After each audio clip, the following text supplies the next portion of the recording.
I'm doing a DIY protein mask. I just took out my protective style. I was super close to the camera. My protective style, I had in some individual faux locs, and you can see the difference where this is my dry hair. I actually did a pre-poo with olive oil, honey, and this is what it looks like. Now I'm doing a protein treatment because I had it in for a little over 2 months, the longest I've ever had hair in for.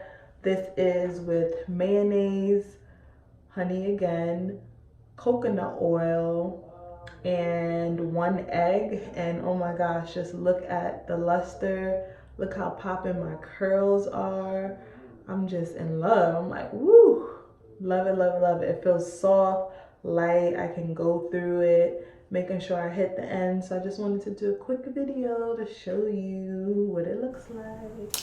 So I had to zoom in on my curls because just look how popping they are.